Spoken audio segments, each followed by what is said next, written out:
Coming up on Grady Newsource, early voting is underway in Athens and surrounding counties. We have a live report on how it's going and what voters and poll workers think.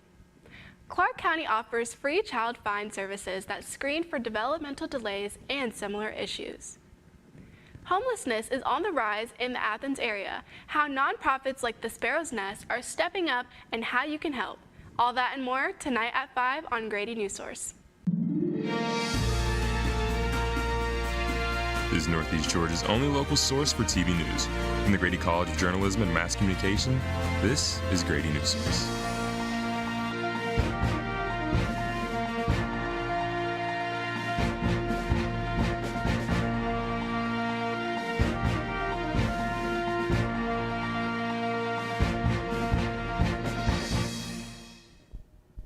Good evening. I'm Lauren Wright. Thank you for joining us tonight. Today was the second day of early voting for the November 4th elections in Georgia. Grady Newsource reporter Zach Sikuzi is live outside of the Athens Clark County Board of Elections with the latest on the vote. Zach, what's been the turnout so far? Hey Lauren, and good evening everybody. I can tell you that in the last 30 minutes that we've been standing here right before they just closed the polls at 5, about 10 or 12 people came in to cast their early votes. We do have some updates on early voting in not just here in Athens, Clark County, but also in Oconee, Madison, Barrow, and Jackson. Now, keep in mind that these voting numbers are for the Public Service Commission elections only for the 2 commissioner spots. They are not counting any sort of local municipal or local elections that are happening across the different counties as well. Starting in Athens through about 4:40 today, we had 268 early voters. In Barrow, we had about 199 early voters through 4:30.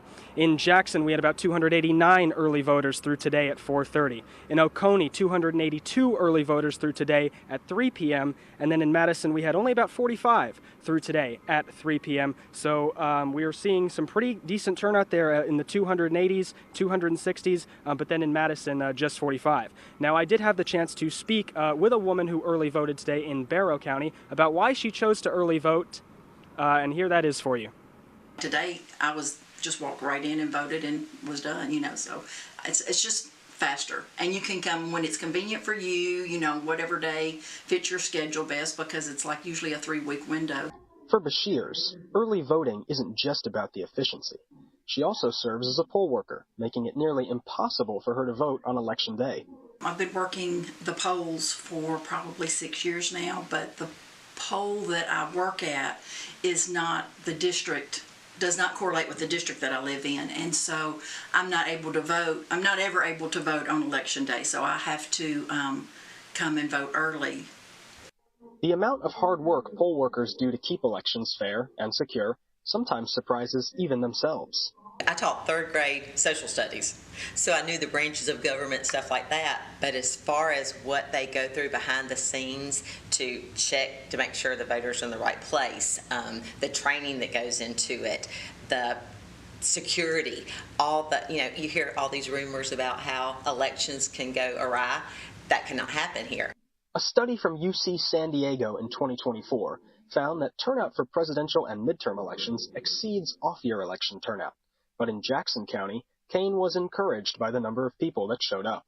I really believe that a lot more people are learning and getting involved, and they realize how important this is in their day-to-day life and the things that they need to vote for.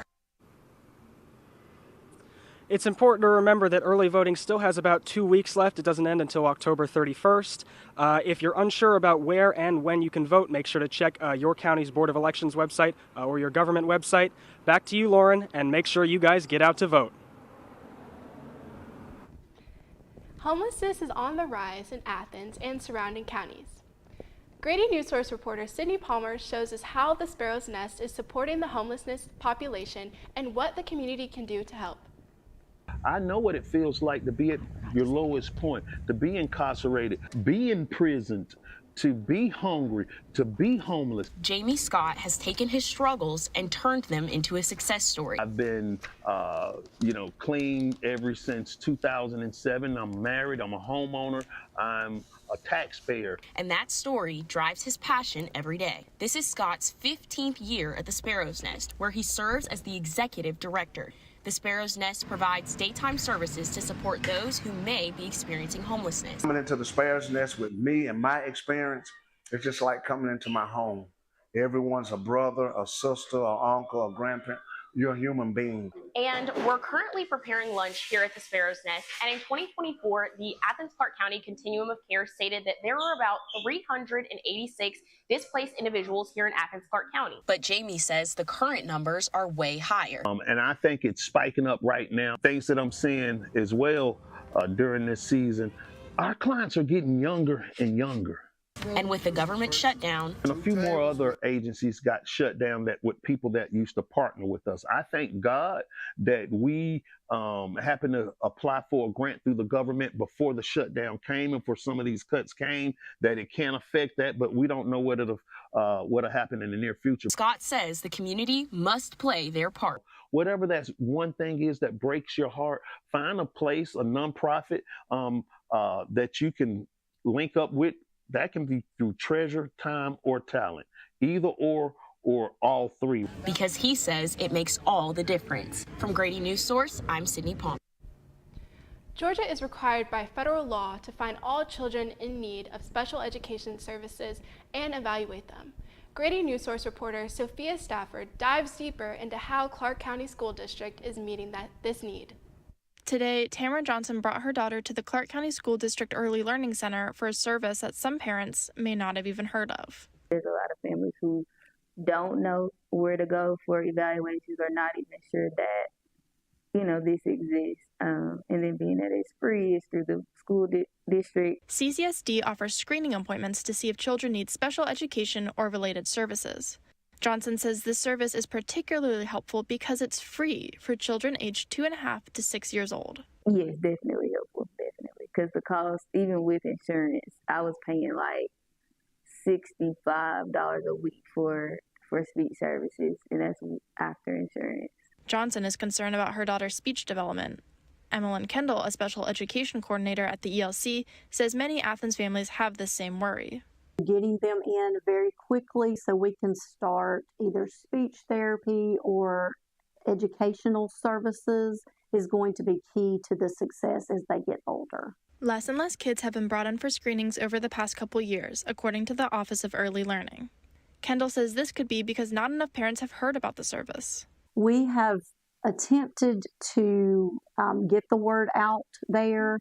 I do feel that that's still a barrier for some families. Johnson says more Athens-Clarke families should know about this offering. The county as a whole should be privy to this information. Parents can find monthly screening dates for the rest of the school year at the CCSD website. Reporting for Grady Newsource, I'm Sophia Stafford. This Saturday, Athens Area Humane Society will host a free vaccine clinic for residents in 14 counties. Reporter Michaela Maxwell has the story on why opportunities like this are meaningful to the pet community. Athens Humane Society is hoping to decrease the amount of pets coming into shelters by offering programs that remove the financial burden of owning a pet. Each month, more pets are surrendered due to financial uncertainty. Even though vaccines are costly, they are necessary for the wellness of your pet. Many apartment complexes or houses, landlords require tenants to have vaccine records. Keeping pets vaccinated isn't just about their health, and for many owners, it can also help determine where they can live. So it's really important that people can stay up to date on their rabies vaccines, not only for the health of their pet and themselves, but also so that they can make sure they have more access to housing. In 2024, Athens-Clarke County reported they took in over 3,000 pets, and over 800 of these pets were surrendered by their owners. Residents like Tyler Wagner are hopeful to help reduce these numbers if financial barriers of adopting are lifted. I make decent money, so I could afford things like food, but say there was an emergency vet bill, those can really rack up super quickly, so that's kind of the main obstruction. The first 200 pets that are in line between 9 a.m. and 12 p.m. will receive their vaccines. However, those that aren't a part of the 200 aren't left without hope, because this is not the first or last time the event will be held. Yeah, they do it monthly, which is extremely helpful and really lowers that cost for an average person. The Athens Humane Center hopes that by getting rid of some of these financial barriers, that more people will be able to open their homes and their hearts to these sweet furry friends. I'm Michaela Maxwell with Grady Newsource. After the break, how a Georgia elementary school is helping students get a jump start on careers in journalism.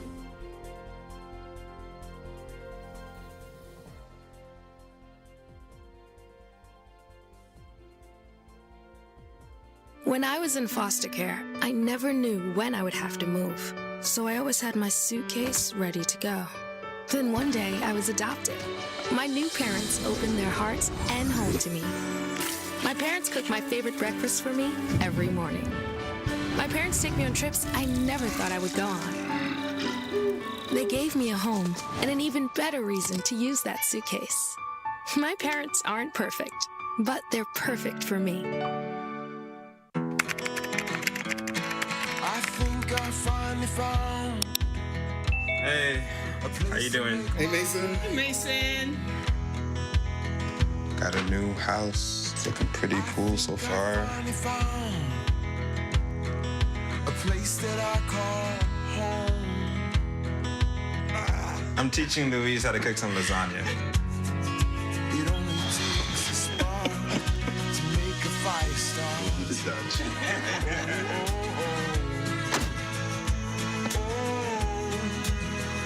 Thank you. Study, please.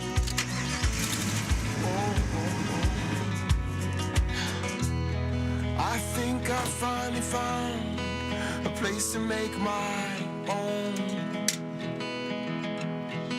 A place that I call home. This place that I call home. You're home before sunrise. On top of the house, the kids, and our future. The smell of your cooking is our alarm clock. My Shiro's day is never done. So let's start saving a little more now so we can feel prepared for retirement. A free 3-minute online chat can give us the personalized tips we need so we can live our lives to the fullest.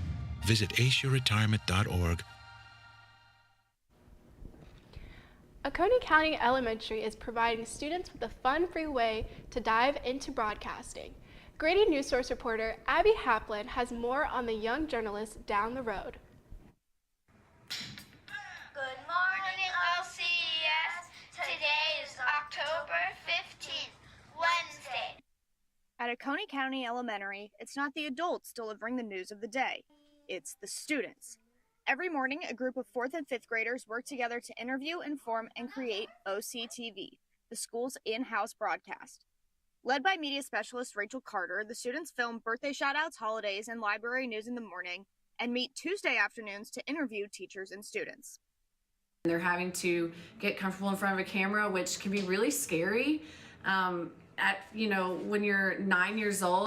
And when they're on camera, students fully embrace their roles. It's not just students who are enjoying it. Parents and teachers have seen their kids coming out of their shells as the class has progressed. Oh, I feel such joy and pride watching her because that's who she is. She's such a joyful child, and I love that others get to see it, and I love that she gets to shine the way that she was meant to shine. And when they aren't on air, students work together in groups to make graphics and edits for the show on Canva. And while sharing holidays and birthdays is all fun and games and lighthearted, Ms. Carter makes sure that her students know the other sides of storytelling. They hear the news, so we might as well start kind of training them on what is a valid source. Carter hopes her students take everything she's teaching them both on and off camera will be something they look back on fondly and carry on with them in the future. I mean, I definitely see kids, and I kind of see them as their future selves, and it makes me really proud of them because I think I could see you being this, or I could see you being that. Reporting for Grady Newsource, I'm Abby Halpin. Joining me now in the studio is Abby Halpin, who got to sit front row to the show this morning. Abby, what was that experience like? Lauren, I think we got to watch out for our positions here because those kids are coming for our jobs. They are unbelievably creative. Their dynamic is so great. You can tell they really, really enjoy what they're doing and what they get to create for their fellow students.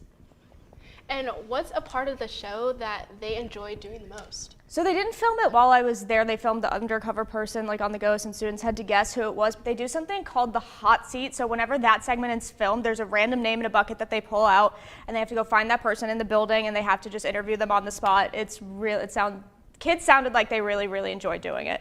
That sounds like a lot of fun, and sounds like we should be taking some tips from these kids. Did it seem like it was something that they had to do? No, it's a totally extracurricular thing. They meet every morning and then Tuesday afternoons to just kind of work more on it. And it seems just by their joy, like it oozed out of them how much they loved getting to do this. You could tell their personalities were so bubbly and they loved getting to have the creative freedom that not a lot of people usually get. Wow, that sounds like a great experience. Thank you so much, Abby, for joining us. Yeah, absolutely. The Madison County Sheriff's Department received bags of teddy bears in an effort to comfort victims of trauma. Newsource reporter Rebecca Schillinger is in the studio to tell us more. Becca, what is the Madison County Sheriff Department doing with stuffed animals? That's a great question, Lauren. The Pilot Club in Madison County is a local nonprofit that donated 14 bags of stuffed animals to the Madison County Sheriff's Department. These teddy bears will be used for elders and children who are experiencing a traumatic situation and need comfort. We deal with child victims or children that have been traumatized by an incident. We can give them one of these. They get to keep it. It's theirs.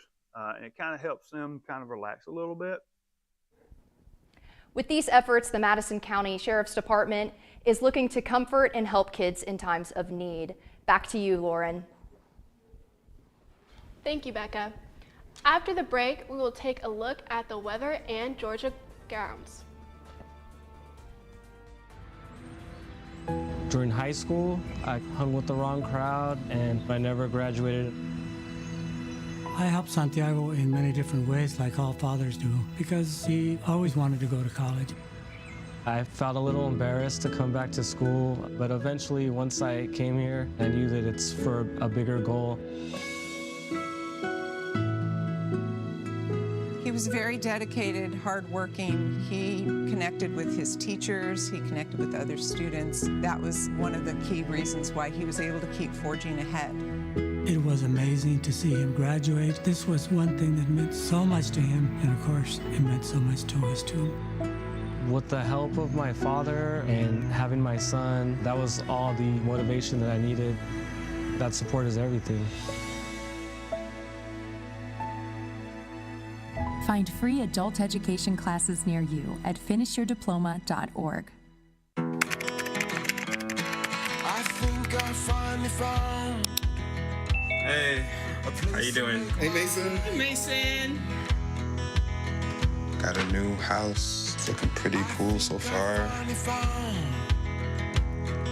A place that I call home. I'm teaching Louise how to cook some lasagna. It only takes a spark to make a fire start.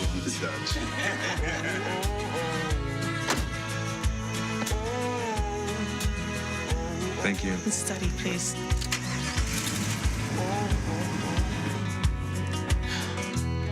I think I finally found a place to make my own. A place that I call home. This place that I call home. Good evening. My name is Joshua Malik, and here is your 5-day forecast. Starting off on Wednesday, we're looking sunny here at 82 with a low of 56 tonight. Going into Thursday, we're going to cool off a little bit, looking at 80, and chilling off at night, going down to 53.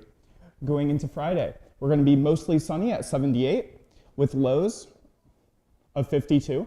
Saturday, it's going to be mostly sunny, looking at 80, and with lows of 60. Now Sunday, that's when things really heat up with thunderstorms. We're looking at a high of 74 and a low of 47 that night. While fall weather is not quite here in Georgia, the festivities are in full swing. And what is a fall party without some pumpkins? Cecilia McGregor takes us through the Orange Bulldog, a pumpkin grown across Georgia, made here in Athens.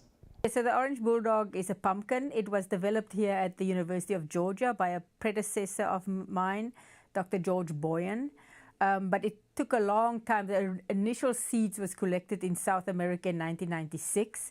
And then Dr. Boyan spent many years breeding it, and then in 2004 he had the Orange Bulldog pumpkin. Weather conditions also help the pumpkin plant its roots in North Georgia.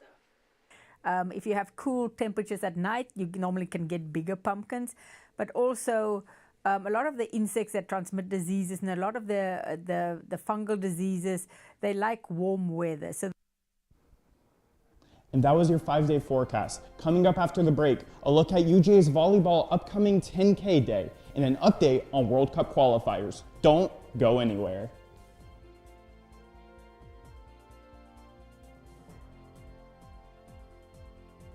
People do some pretty cool things in their 40s and 50s. Why should saving for retirement be any different? I mean, they go back to college, learn new instruments, start skateboarding. Okay, maybe that one's not for everybody, but saving for retirement is. With aceyourretirement.org, you can get on track with your retirement savings no matter your age. Just have a 3-minute chat with Avo, the friendly digital retirement coach from AARP. You'll get personalized recommendations based on your input that are easy to understand and work with your lifestyle. It's quick, easy, and free. Plus, it's sponsored by AARP, so you know they got your back. Gnarly move, Dad. Thanks, sweetie. So wherever you are in your retirement savings journey, head to aceyourretirement.org and start chatting with Avo today. That's aceyourretirement.org.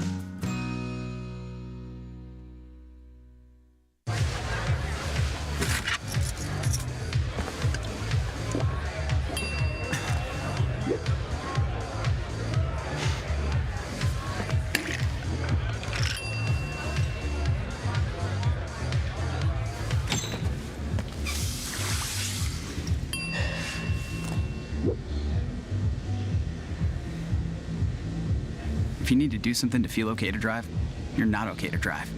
Don't drive buzzed. My Shiro doesn't always wear a cape, but she always has time for a hug, a smile, for going the extra mile. My Shiro stretches every dollar, puts in long hours, puts others first. But now it's your time, Mom. When you're ready to retire, we want you to be able to enjoy it. It's time to start saving now. A free 3-minute online chat can give you the personalized tips you need to start boosting your retirement savings today. Visit aceyourretirement.org. Hello, my name is Derek Oliveris, and here's a quick look at what's happening in the world of sports. To start, the University of Georgia volleyball team is set to host their second annual 10K day against Alabama this Friday. The tradition started last year when the Bulldogs wanted to beat the previous attendance record for an NCAA volleyball match in Georgia. The record was 5,303 from a UGA versus Georgia Tech match in 2023. The original 10K day was a success, smashing the previous record with an attendance of 8,376. The Bulldogs want to outdo themselves once again and beat the record they set just a year prior. The Athletic Association and UGA Volleyball encourage fans to show up early and wear black. Gates at Stegman Coliseum will open at 6 p.m. and the first serve will be at 7 p.m. Admission is free for all fans. Today marks the halfway point of Beat Week, a fundraising challenge that pits the University of Georgia against the University of Mississippi, leading up to the UGA versus Ole Miss football game this Saturday. Fans of both teams are encouraged to make donations of at least $5 to their school of choice to show their support and help out the school's current students. As of the time of the broadcast, Georgia has a lead of over 1,000 donations over Ole Miss. If you haven't been able to donate just yet, each school will continue to receive donations until midnight on Saturday, October 18th. Donations can be made online to the website beat-week.com. Unfortunately, no time for an update on World Cup games, so that's it for sports. Coming up after the break, a look at a scarecrow competition in Madison County. Don't go anywhere.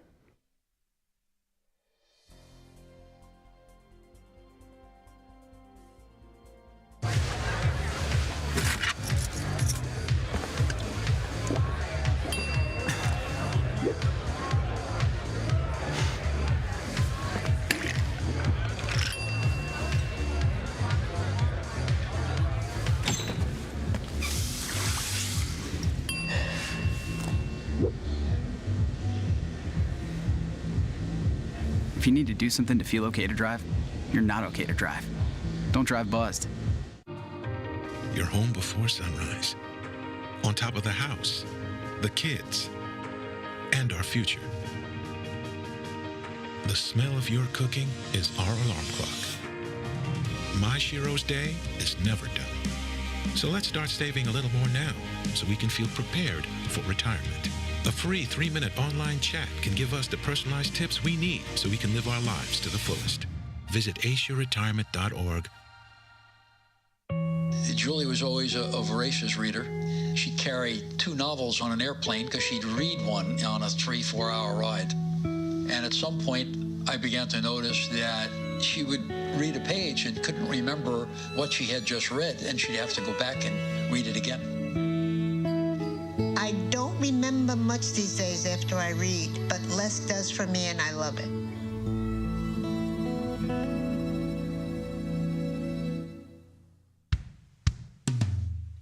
Hey world, I have a quick message. It's about safe driving. All right, let's go. Anytime you're driving, have the seatbelt buckled tight. Both hands on the wheel and your phone out of sight. When not in your hand, trying to text somebody back. Because if you do, your car might get smacked. The moral of the story, just put your phone down. The people on the road will stay safe and sound. Put your phone down, put your phone down. People on the road will stay safe and sound. Yeah.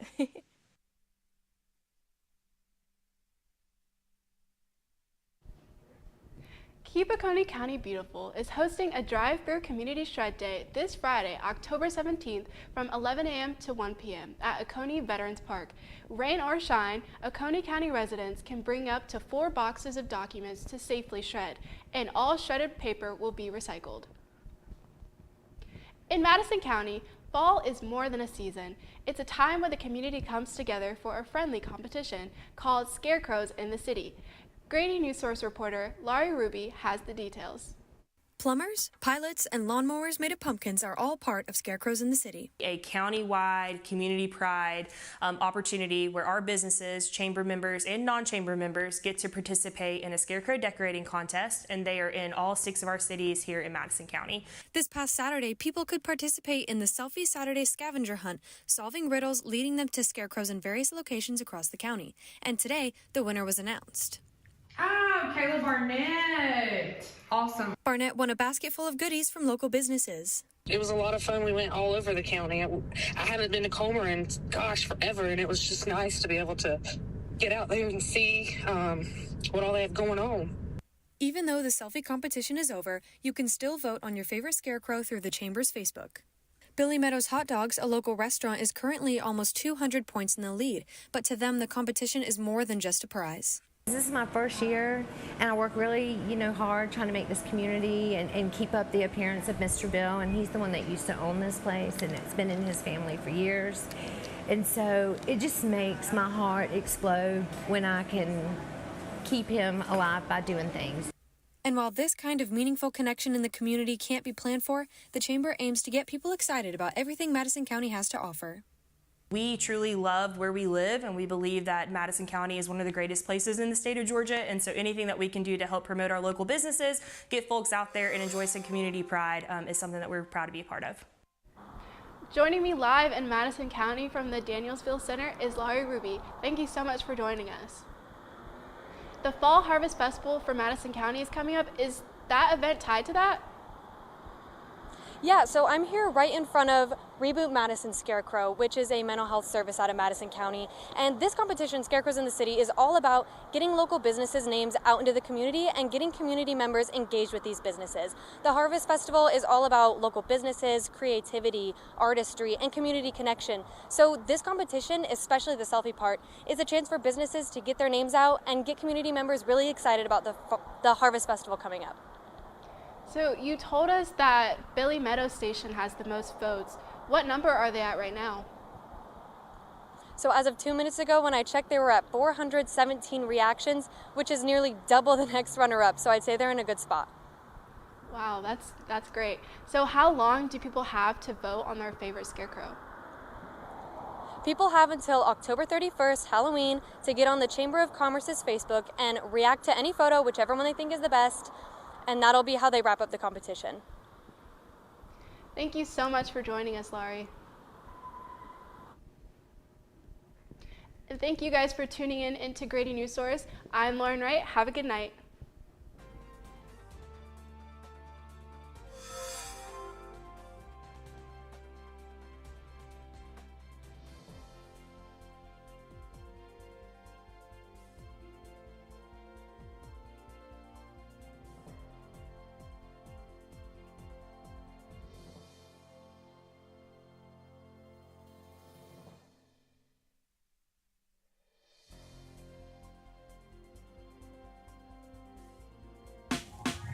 Last week, Brandon met a girl on a dating app.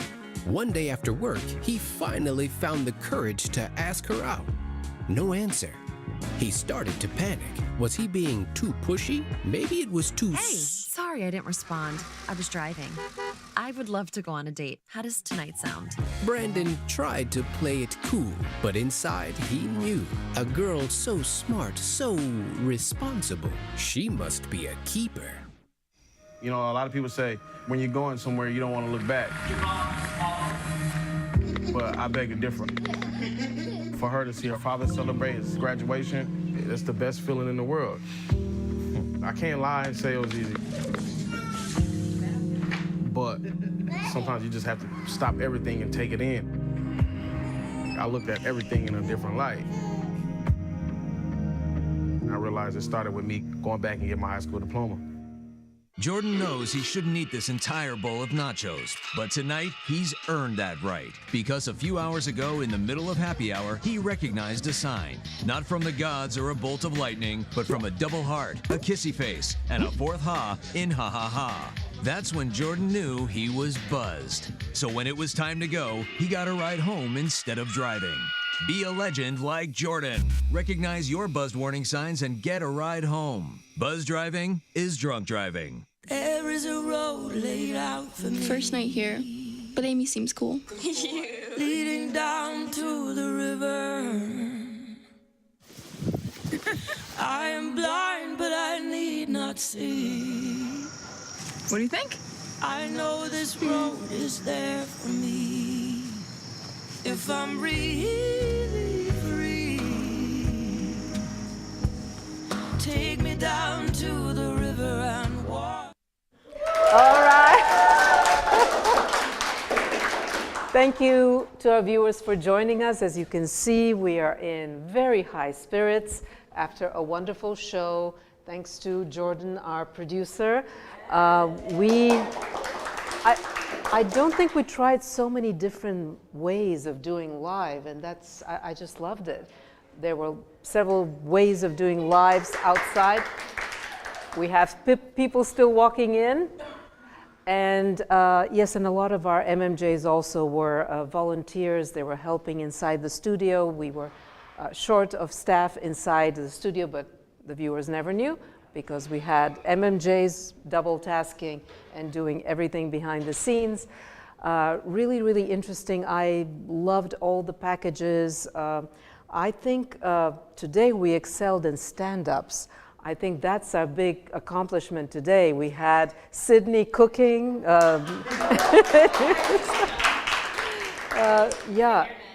Yeah, and we had Mickey with the cat, you know, we wished we were there. The cat was so cute. And then we also had, who else had a wonderful, I made some. Abby's, yes, Abby, yeah, she was at the green wall with the scarecrow. And just wonderful. What I liked, I think this is the first time that we tried like running a package and then doing Q&A after the package, and I think it worked really good.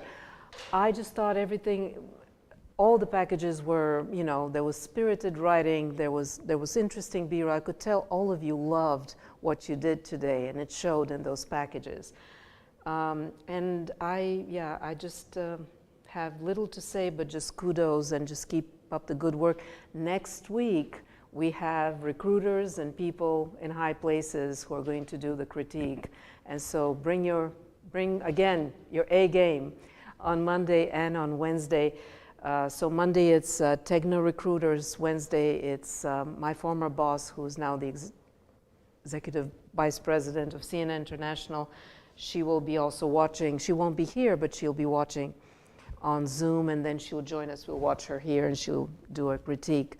So I feel very confident, and I feel like, you know, I'll proudly show your work, because I know what I have. And you did very well today, and I'm really, really proud and happy, and I thank you. Just one small thing, Sophia, I loved your package, but don't start with buildings. Show that woman. Did you have cutaways of the parent? We wanted to see her. Always when you talk about your character, show your character. So that was I'm just nitpicking. It was one of your best packages again, and really proud of you, but just wanted to mention that because it was the beginning of a package. And I love the way you started with the character, but we needed to see the character.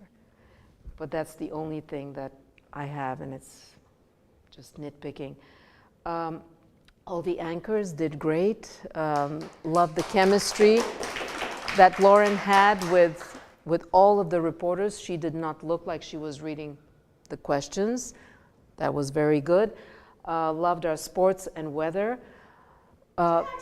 Yeah, and yeah, especially the don't go away. Don't you dare go away. Yeah. Yes, yes, yes. Derek, I'm so glad you smiled at the end. We were all clapping when you finally smiled. So smile more. You have a beautiful smile. Smile more when you're talking about sports. Very well done. You had some interesting stories. I'm sorry you shared with the viewers that you couldn't do, your final story. Unfortunately, we had a lot going on and we were very heavy. Actually, I think we ended up almost 2 minutes over time with all the things we tried to pare down. Yeah, we were supposed to finish at 28, and I think we were finished close to 5:30. But it was well worth it. If this was the real world, we cost money to our station because 2 minutes is a lot of money when you can't play 2 minutes of commercials. So that's why we try to be on time. But I think it was well worth for us to be overtime because we really had some great content, display of talent, and just make me proud on Monday and Wednesday. You're just doing great, and every time we're doing something more, and really proud. I think our stand-ups deserve a Play-Doh today. What do you guys think? I'm gonna go and grab 3 Play-Dohs for the stand-ups. I just got a new batch because I was out of Play-Dohs.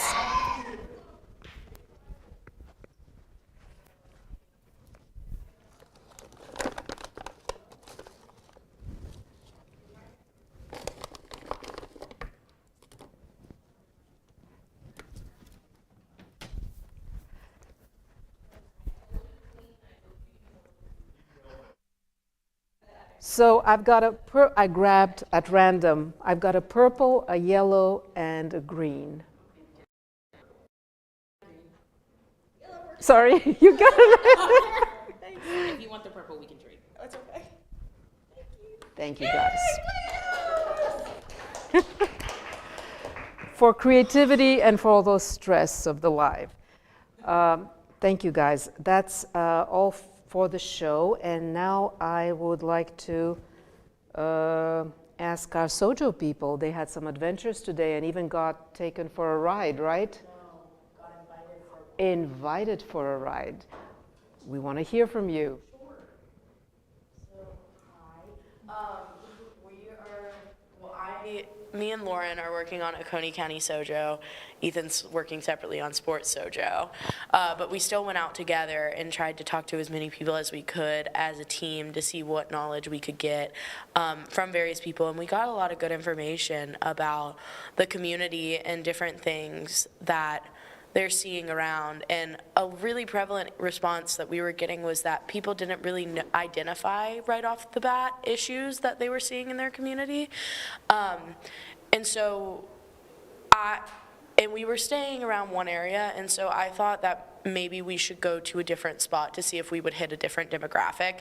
And that's where I think I got my furthest today, was in rerouting, going to a more public space that had a lot less commerce happening and more just activities. And I ended up at the Oconee County Senior Center, where I ended up going in and talking to some people who worked there and scheduling a time to go back and go talk to some senior citizens about what they see in their community. And most of the information that I got was definitely issues relating to public transportation, but specifically with senior citizens and how they can't get to a lot of places because of lack of public transportation unless they have those rides reserved ahead of time. And even with things like being able to go to the grocery store and being able to go get food is a big issue for a lot of senior citizens in Oconee County. And they have a program that a lot of different counties have called Meals on Wheels, where they're able to deliver meals to people and do like wellness checks on them.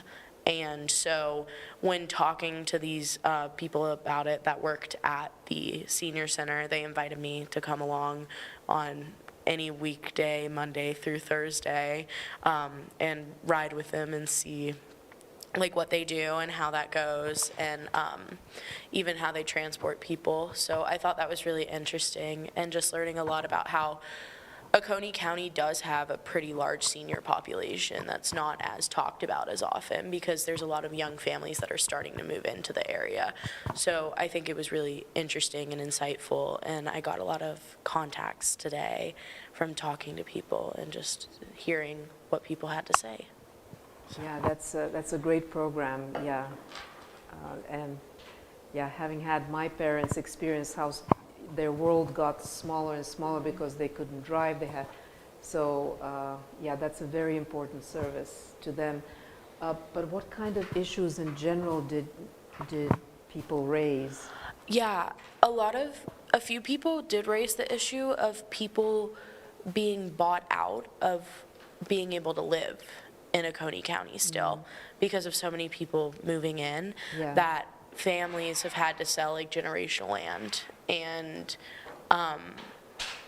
it's no longer as affordable to live there. And they also run into traffic issues because a lot of people commute into Oconee County from Athens Clark. So the main issues that I really saw were things with like housing affordability and traffic and transportation. But the Oconee County government, I believe, has a lot of legislation and works with like helping with traffic, and they already have done some of that. And there's a group that we got a flyer for it today as well, that they're working on a subsidized housing project that will largely be open to senior citizens there as well. And Lauren, you went on the first day. Do you want to share the kinds of issues that you came across? It was kind of like similar to what Lauren, that's why I was kind of like, I wasn't shocked to like hear what she had to say, because when I went on Monday, a lot of it was housing, and the people that I spoke with, they were saying like housing and like having to pay for like it's rising, and like a lot of the demographic in Oconee is like people with higher tax brackets too, so it's like the people that are already living there like can't afford it, so they're having to move elsewhere. And then also like traffic, there was a mom that we spoke to, she was saying like she doesn't live in Oconee, but like she goes back and forth all the time, and like her main thing was like the traffic and stuff like that, but that was pretty much. Yeah, so seems like you've got, yeah, wonderful. So now you have to look for a solution, and you know, whatever I can help you, you can run some ideas by me and then write up a pitch. And so you've got to have access to film the solution where it's taking place, and then you have to have a beneficiary or beneficiaries of the solution and an expert who's independent, who's not in any way associated with that solution. Those are the three types of sources you need for a solution story. So it sounds like you have enough now to start looking for a solution. All right, so let's hear about the sports solution. Yeah, sports has been pretty tricky because just kind of going into like talking to people, you get all sorts of answers. So it's been hard to narrow down on one thing, but I have heard a couple of repeating things. So the two that kind of stand out is access to facilities. One person mentioned a lack of baseball fields, or like baseball fields of a certain size, and a lot of it's privately owned. Yeah. And then another thing that was brought up was swimming facilities, that in general there's just not a lot here. But then there was kind of this other issue that I got kind of two different perspectives on it, from a parent and then from some people that are involved in coaching, about kind of the role that parents should play in their kids' youth sports. And it's kind of hard to describe, but I had a parent who basically explained to me that there's too high of an expectation on kids and on too much Pressure demand on on them, parents to get yeah. kids like to, you know, invest more time into sports and things like that. And that higher level sports, sometimes coaches aren't letting kids play just because they don't have certain experience in like playing in club or playing like premier baseball or something like that. But then I've also heard some of like some people involved in coaching or people that work at like sports complexes that parents need to invest more time into their kids to teach them skills at a younger age. And then when they grow older, they can let them decide for themselves whether they want to continue it. So it's kind of weird. I got kind of both sides of it in a way. They weren't like necessarily talking about the same exact thing, but they're kind of adjacent. But it tied into like parental involvement. Now the question would be, what solution would there be? There'd have to be some sort of compromise. Yeah. Well, just you have to look for a solution.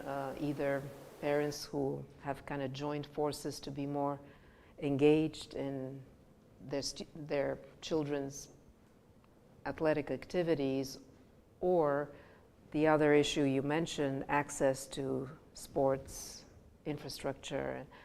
Maybe there's some programs you can look at in schools, or it was mostly about parents and school children, or did you have anything also beyond children and athletics? A lot of the people that I talked to were either like have children or were involved in youth sports to some capacity. I know some people did mention, I talked to like a guy at a library who said there's not enough seating at North Oconee High School. It's a very specific problem, but that's, you know, I'm sure there's probably an issue at other places, is possibly like seating. I know one person mentioned that football overshadows a lot of the other sports in this area, which isn't very surprising with UGA. So that's kind of another thing, but there was only like one or two people would mention things like that. Well, Abby, you've got now time also next week, so Abby, we'll see what Abby gets. So try to go beyond parents, I guess, and see what you can get from other people. Next week, yeah. I think I've given you, no? Oh, you went already, that's right. So and what, did we talk to you? We haven't chatted with you, that's why I thought I was sending you next week. You're right. So it was a little tricky, as Ethan said, because that was the day that we had talked to, we had a misunderstanding about the whole thing when we chatted. But one thing, this was really random. I was talking to my roommate, and I was telling her about the story and how we were kind of like struggling, and she babysits for a family in Oconee County, and she said that the demand for the children to be involved in youth sports, specifically the family that she works for, is insane. Like, they're 9 years old, and they're expected to be at sports for 3 hours a day, 6 days a week. 3 hours a day? Yeah, like strength and conditioning and practice and fielding practice and hitting practice and pitching and all these different things. Like, the demand for the kids is so high, and parents can't really it's hard for parents to make time for their kid, to drive their kid somewhere 6 days a week and leave them for 2-3 hours. So that was something that I thought was really interesting, because I know you were in Oconee County, so I thought that was kind of interesting. And which county were you in? We were here. You were here in Athens? Yeah. So that's interesting that he's finding the same thing in Oconee County. You were talking about the pressures on children and parents, right? Yes. So that seems to be something that's, or did I understand correctly what that was one of the issues? So you've got kind of an issue in two counties. That's good that you've been able to nail down an issue across counties, and now you have to look for a solution either in Athens or Oconee or another county. So it seems like you're on the right track. Yeah. That's excellent. That's excellent. So I think now we are done with all the community thoughts, and now it's over to, did you guys send me a pitch? You haven't sent me your pitch yet, or have you? The pitch, and I gave you feedback. Everybody sent me a pitch, and I've given you feedback. We are still scheduling an I know that I'm missing one pitch. That's right, that's right. And so you guys send me a pitch as soon as possible so that. First thing when I got here today. We're just Department of Transportation on schedule with this all. So once we get that schedule, we can finalize the pitches and send it to. Okay, okay. And then we did the script dates too, right? Yeah, the script I have to look and see the deadlines for the scripts. I had them somewhere here.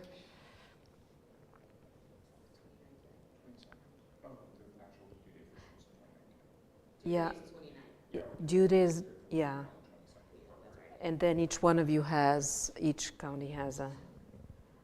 And does that sound reasonable for your script deadlines and everything? Okay, okay. Yeah, and wanted to just touch on the election. I really thought that was a very nice election live today with Zach. And looking ahead we have Lauren and Catherine are producing for the next election show. So my advice would be to look for a big race, an issue like in Jackson County, for example, they have T-Splosh maybe explaining what it is. Any ideas like that would be great. I know on Monday we mentioned someone picking up the story that Zach was talking about to work on. The special public commission. Yeah, that's to do very, for Monday's that is show. the biggest one. Yeah. Who said that they wanted to pick that up? Was it Laurie? Will she be able to do that still? Because didn't we mention on the meeting this morning that she was over the weekend gonna do the No Kings protest? Or, oh. Okay, then.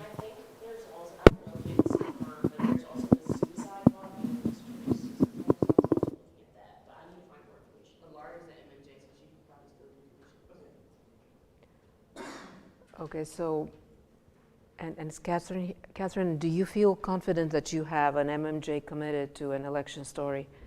Josh thought he could do it, but then he realized he couldn't, so I still need to find one person who's going to be willing to do that. Yeah, so pick, an interesting race, a very contested race, or an issue. Yeah, that could be something that we could explain to the voters because it's an issue. Yeah. Do you guys have any questions about that, or you feel pretty confident that? Okay, Zach, excellent job. That very well done. Yeah, nice beginning of our lives for the early election. So that's all from me, guys. Jordan, would you like to say a few words? I'm dying to ask you this question. Yeah. Did you enjoy producing? Because I know you didn't want to do this. You guys definitely made my job a lot easier, so thank you to literally everyone. Zach, you did amazing. I know you said you don't want to be a political journalist, but you got like the tone and composure and everything. Mm-hmm. So you did great. And yeah, and he understands politics. Yeah. Which is, more than most of us can say. I'm sorry we had to float the 2 minute. I know you really wanted to do it, but it was either that or we had to cut some of this whole package. But you did great on sports. Taylor, thank you for helping out. I know your package got floated, but you were still like and helping everybody. Lauren, you're natural. You did amazing. Your voice is just like so good at people.